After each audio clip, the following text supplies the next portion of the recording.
Sir ఈ రోజుల్లో మనం చూసుకుంటే ఫస్ట్ డేనే 10 కోట్లలో రికార్డ్స్ సాధించేసాం, 10 కోట్లలో కలెక్షన్స్ వచ్చేసాయని పోస్టర్స్ కానీ ఆన్లైన్లో ప్రచారాలు కానీ మొదలవుతున్నాయి. ఇందులో నిజాయితీ ఎంతవరకు ఉంటుంది అండ్ పిఆర్ స్టంట్ ఎంతవరకు ఉంటుంది సార్? అంటే కొంత పిఆర్ స్టంట్ ఉంటుంది, ఉంటుందంట. డెఫినెట్ గా. అయితే మనం ఇక్కడ అర్థం చేసుకోవాల్సింది ఏంటంటే, మా రోజుల్లో 19 ప్రింట్లు తీసేవాళ్ళు. ఎన్టీ రామారావు గారి సినిమాలు, ఆయన సినిమాలు అయితే ఒక 20 ప్రింట్లు తీసేవాళ్ళు. ఆ 20 ప్రింట్లు 20 సెంటర్లో వేసేవాళ్ళు ఉమ్మడి రాష్ట్రంలో. ఆంధ్రప్రదేశ్లో 20 కేంద్రాల్లో సినిమా రిలీజ్ అయ్యేది. ఆ ప్రింట్లు అక్కడి నుంచి ఇంకో సెంటర్కి షిఫ్ట్ అయ్యేది ఇక్కడ ఆడేసిన తర్వాత. ఆ తర్వాత ఇంకొన్ని సెంటర్లకి వెళ్ళేది, మళ్ళీ తీసుకొచ్చి ఇక్కడ ఫస్ట్ రిలీజ్, మళ్ళీ సెకండ్ రిలీజ్ అని ఇక్కడ రిలీజ్ చేసేవాళ్ళు. ఈ పద్ధతిలో నడిచేది. ఆ రోజుల్లో స్ట్రైట్ వైడ్ డిస్ట్రిబ్యూషన్ నెట్వర్క్ ఉండేది. ఇప్పుడు పరిస్థితి మారింది, ఇప్పుడు డిజిటల్ లోకి వచ్చేసాం మనం. కాబట్టి ఇప్పుడు శాటిలైట్ ద్వారా మనం సినిమాని పంపిణీ చేస్తున్నాం, ప్రింట్లు గొడవ కాదు. ఆ రోజుల్లో ప్రింట్లు కాస్ట్లీ కాబట్టి వాళ్ళు ఆ 20 ప్రింట్లతోనే మొత్తం ప్రపంచం అంతా చూపించేవాళ్ళు. ఇప్పుడు ఆ పరిస్థితి లేదు. ఎట్ ఏ టైం ఎక్కడైనా సినిమాని వేసేయచ్చు మీరు, చూడొచ్చు.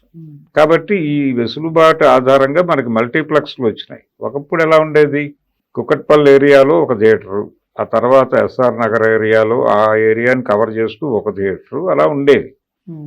ఊళ్ళల్లో కూడా ఇప్పుడు విజయవాడ లాంటి చోట్ల ఒక 20 థియేటర్లు, ఇక్కడ ఒక 40 థియేటర్లు అలా ఉండేవి కదా. ఇప్పుడు ఒకే సెంటర్లో ఒక 7-8 మాల్స్ ఉన్నాయనుకోండి. ఈ 7-8 మాల్స్లో ఉండే మల్టీప్లెక్స్లో ఇప్పుడు కుకట్పల్లి ఏరియాలో దాదాపు 5-6 మల్టీప్లెక్స్లు ఉన్నాయి. ప్రతి మల్టీప్లెక్స్లోనూ 10 స్క్రీన్లు ఉన్నాయి. అంటే మీ కుకట్పల్లి ఏరియాలో 60 స్క్రీన్స్ ఉన్నాయి. ఈ 60 స్క్రీన్స్ ఇంటూ 5 షోస్, ఎన్ని షోస్ పడుతున్నాయో మీకు కౌంట్ బీభత్సం కదా. ఇలా ప్రతి ప్రాంతం నుంచి ఇన్ని షోస్ పడుతున్నాయి. ఇప్పుడు వెరీ ఫస్ట్ డే 3000 షోస్ పడిపోతున్నాయి. ఈ 3000 షోస్ ఒక సినిమా పడుతుందని గతంలో ఎవడు ఊహించలేదు కదా. కాబట్టి రెవెన్యూ కూడా ఆ లెవెల్లోనే ఉంటుంది. ఇప్పుడు ప్రైసెస్ కూడా పెంచేస్తారు. అంటే ప్రైసెస్ పెంచుతున్నారు. ప్రైసెస్ పెంచడం అనేది ఒక గొడవ, ఇమేజ్ని బట్టి. ప్రైసెస్ లేకపోయినా డబ్బులు వచ్చేస్తాయి. నెంబర్ ఆఫ్ షోస్ పడుతున్నాయి, నెంబర్ ఆఫ్ థియేటర్స్ పడుతున్నాయి. కాబట్టి దీని నుంచి వెళ్ళిన ఎవరు, ఇప్పుడు మా రోజుల్లో టికెట్ల కోసం కొట్టుకునేవాళ్ళు థియేటర్ల దగ్గర. అది చెప్తే ఇప్పుడు పిల్లలు నవ్వుతారు. మీ జనరేషన్ వాళ్ళకి ఇది కామెడీగా ఉంటుంది. కానీ మా జనరేషన్లో మేము బుకింగ్లో టికెట్ల కోసం నిలబడ్డప్పుడు మా మీద నుంచి నడుచుకుంటూ వెళ్ళేవాళ్ళు.